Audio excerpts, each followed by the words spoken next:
शेषलेन मनसा यत्नः समाधीयताम् लोकानुग्रह शेषलेन मनसा यत्नः समाधीयताम्। ॐ शान्तिः शान्तिः शान्तिः।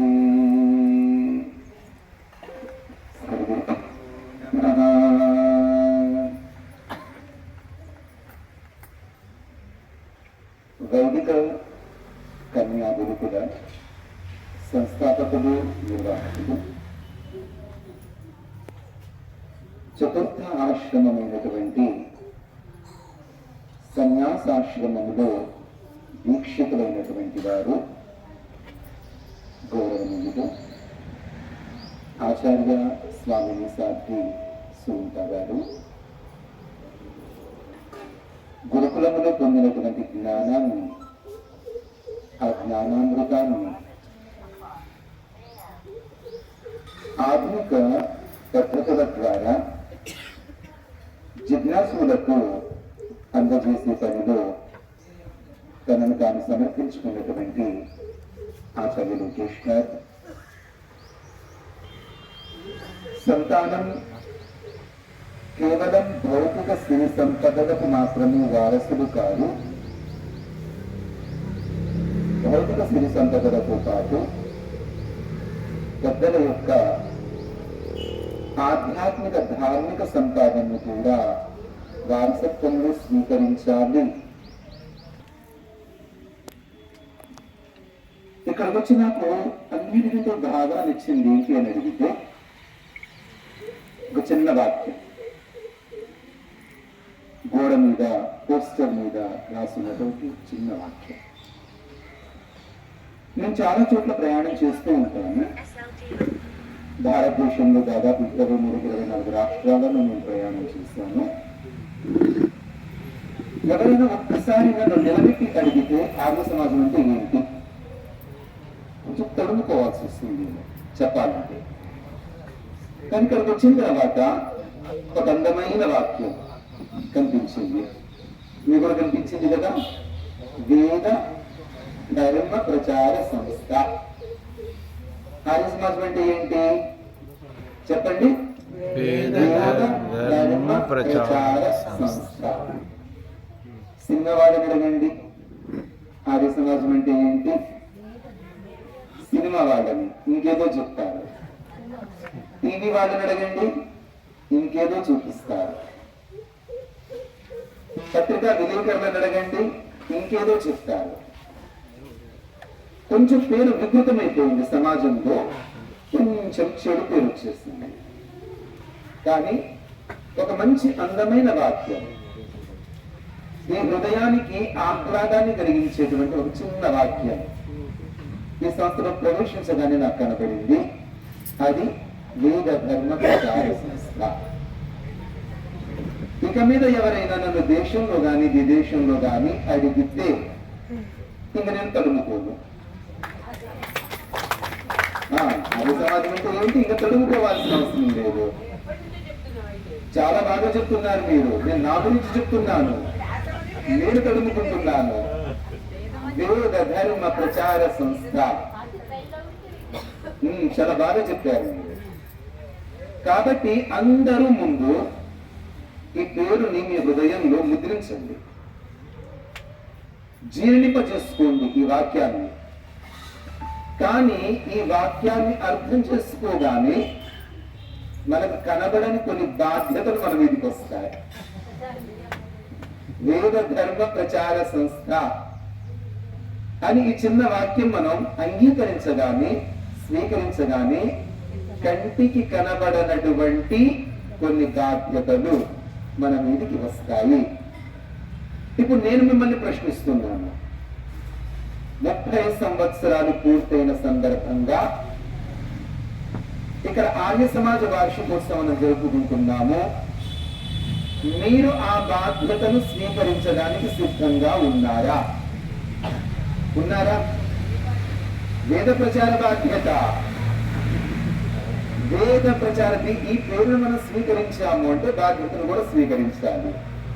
ఎప్పుడు దాదాపు సంవత్సరంన్నర క్రితమో ఏమో విజయవాడ వచ్చానట్టుంది. అక్కడ జగన్ గారి కటౌట్లు ఉన్నాయి, నేను సిద్ధం అనేది, ఎలక్షన్స్ కి సిద్ధం అనేది కటౌట్స్ కనిపించాయి అక్కడ. వారు సిద్ధంగానే ఉన్నారు. ఇప్పుడు ప్రశ్న, మీరు సిద్ధమా? చెప్పండి, మీరు సిద్ధంగా ఉన్నారా? సిద్ధమే. చాలా మందికి ఇంకా అర్థం కాలేదు అసలు ఏం మాట్లాడుకుంటున్నాం అనేది. ఆలోచిస్తున్నారు ఎందుకు సిద్ధంగా ఉన్నామబ్బా అని. దేనికి సిద్ధంగా ఉండాలి మనం? వేద ధర్మ ప్రచారానికి సిద్ధంగా ఉండాలి. దేనికి సిద్ధంగా ఉండాలి చెప్పండి? వేద ధర్మ ప్రచారానికి. ఇంకొకసారి ఉత్సాహంగా చెప్పండి, దేనికి సిద్ధంగా ఉండాలి? వేద ధర్మ ప్రచారానికి. ఇప్పుడు మహిళలు మాట్లాడవచ్చు. మీ గొంతు చాలా బాగా వస్తుంది, కానీ మా పురుష వర్గం కొంచెం వెనకబడిపోయింది. కూర్చోవడంలో వెనకబడిపోకూడదు, కూర్చోవడంలో వెనకబడినా పర్వాలేదు, చెప్పటంలో వెనకబడకూడదు.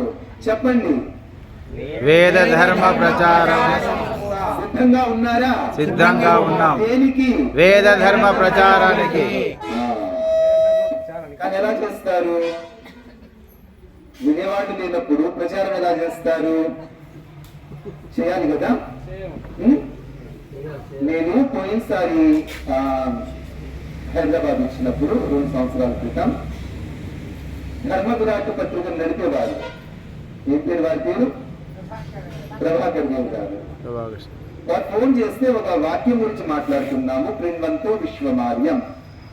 ఎక్కడ రాసింది? రాసుంటుంది క్రిణ్వంతో విశ్వమార్యం. కొంచెం అచ్చులు తప్పుపోయాయి అక్కడ, ముద్రణ దోషాలు వచ్చాయి కొంచెం. క్రిణ్వంతో విశ్వమార్యం అంటాం కదా. దాని గురించి ప్రశ్న వచ్చింది, విశ్వం అంటే ఏంటి? విశ్వం అంటే ప్రపంచమా?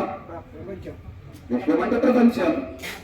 కానీ ప్రపంచం అన్న విశ్వం అన్న శబ్దానికి ఇంకో అర్థం కూడా ఉందా? విశ్వం అంటే మొత్తం.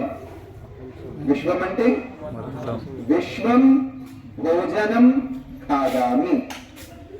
విశ్వం భోజనం ఖాదామి అంటే నా ముందు పెట్టున్నటువంటి భోజనం మొత్తం తిన్నాను అని అర్థము. ఈ ప్రపంచాన్ని తిన్నానని కాదు,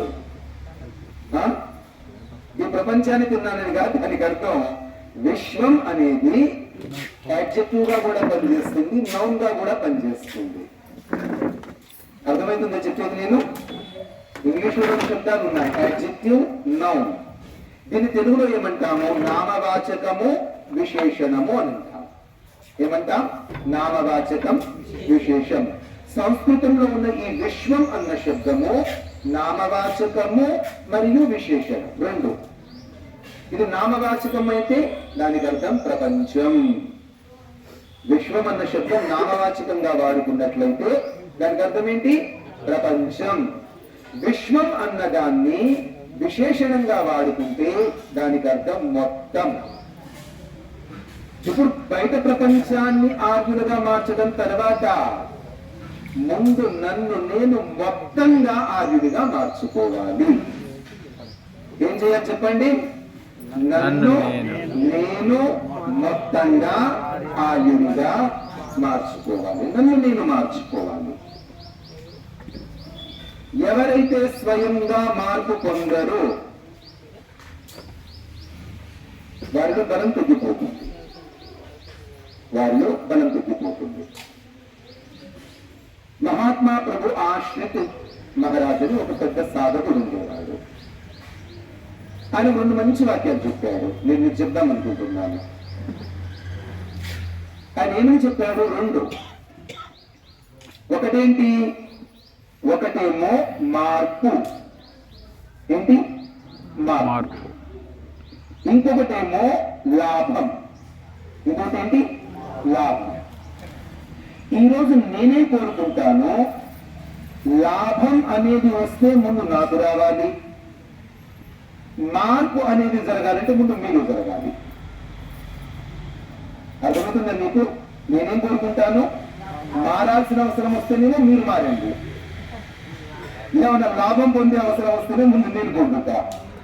లాభం పొందే అవకాశం వస్తే ముందు నేను లాభాన్ని పొందాలి. మారాలన్న అవకాశం ఏదైనా వస్తే ముందు మీరు మారండి. పొద్దున్నే లేవాలి, మీరు లేవండి. కళ్ళు మూసుకొని గంట సేపు సాధన చేయాలి, మీరు చేయండి. మంచిగా షాలు కప్పి సన్మానం చేయాలి, నాకు చేయండి.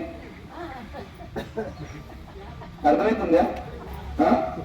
పొద్దున్నే ఎండాకాలంలో లేచి చెమటలు కారుతున్న టైంలో యజ్ఞం చేయాలి, మీరందరూ చేయండి. షాలో కప్పి సన్మానం చేయాలా, నాకు చేయండి. మార్పు మీలో రావాలి అని కోరుకుంటాను, లాభం నాకు జరగాలి అని కోరుకుంటాను. అంతే కదా, అందరం అంతేగా. అసలు ప్రపంచంలో మార్పు ఎప్పుడు వస్తుంది? దీన్ని తిరగరాసుకుంటే మార్పు వస్తుంది.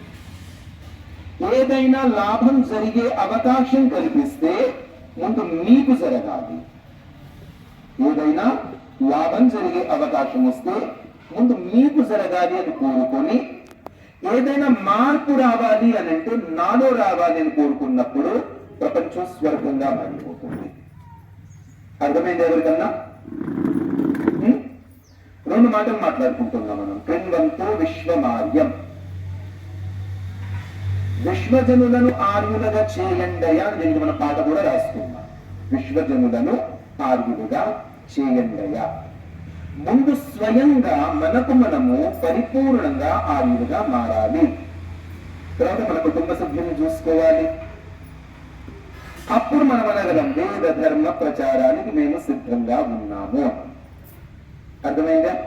ఇప్పుడు నేను ఒక్కొక్కటి ప్రశ్న రూపంలో అడుగుతున్నాను, మీరు నాకు సమాధానం చెప్తాను. మీరు వింటున్నారని నాకు కూడా తెలియాలి కదా. చెప్పండి. ముందు ఆర్య సమాజం ఒక్క లైన్ లో చెప్పాలంటే ఏమని చెప్తారు? వేద ధర్మ ప్రచార సంస్థ. చెప్పండి. వేద ధర్మ ప్రచార సంస్థ. మంచిది, చాలా మంచిది. రెండు, ఈ వేద ధర్మ ప్రచారానికి మీరు సిద్ధంగా ఉన్నారా? సిద్ధమే. మేము సిద్ధం. మీరు సిద్ధంగా ఉన్నారా? మీరు సిద్ధంగా ఉన్నారు. మంచిది. కానీ ఆ ప్రచారం అనేది ముందు ఎక్కడి నుంచి మొదలు కావాలి? నాలో నుంచి. మార్పు జరగాలంటే ఎక్కడి నుంచి జరగాలి? మేలు జరగాలంటే ఇతరుల నుంచి. మార్చుకోండి, మన దృక్పథాన్ని మనం మార్చుకోవాలి. మేలు జరగాలి అంటే ముందు ఇతరులకు జరగాలి, మార్పు రావాలి అంటే ముందు నాలో మార్పు రావాలి. అలా ప్రతి ఒక్కరు గనక ఆలోచిస్తే ఈ ప్రపంచం సుఖంగా మారుతుంది. అర్థమైందా? యజ్ఞం కూడా ఇదే మీకు నేర్పిస్తుంది. యజ్ఞం మీకు ఏం నేర్పిస్తుంది? సుఖం ఇతరులకు కూడా కలగాలి. నెయ్యి కాస్త రేటు ఉంది అమ్మ, ఇక్కడ పెడుతున్నారు కనుక్కోండి ఒకసారి అండి. స్వచ్ఛమైన నెయ్యికి ఎంత రేటు ఉంది? చాలా రేటు ఉంది. ఈ నెయ్యిని వాడుకొని వచ్చేటువంటి ఆ సుగంధాన్ని, వచ్చేటువంటి ఆ మంచి ఆరోగ్యకరమైనటువంటి వాయువుని, వాష్పాన్ని, అమ్మో నేను ఇంకొకరికి పోలిస్తానని తలుపులన్నీ బంద్ చేసుకోండి, కిటికీలన్నీ బంద్ చేయండి. నా నెయ్యి, నా కర్పూరం, నా యజ్ఞకుండం, నా పుస్తకం, నా గొంతు, నా సామగ్రి, నా మిష్టాన్నం, స్విష్టకృతావతి నాది, అన్ని నాది. మరి ఇదేదో కాల్చమని బరబరబడి బయటికి పోతుంది. నేను ఒప్పుకోను. నేను చేసే పని వల్ల జరగాల్సిన మీరు నాకే జరగాలి, ఇంకొకరికి జరగకూడదు. అదేం చేయండి? యజ్ఞం చేసేటప్పుడు తలుపులన్నీ మూసేయండి. అప్పుడు యజ్ఞం ఏమంటది? నదించలేదా? యజ్ఞం ఏమని చెప్తోంది? బంధిస్తే మీకే పోరొస్తుంది, శ్వాస ఆడదు. ఆ శ్వాస మీద మీకు ఆడదు. ఆ సుగంధాన్ని అర్థం చేసుకునే స్థితిలో ఉండలేరు మీరు. యజ్ఞం ఏమంటుందో, నన్ను పంచితే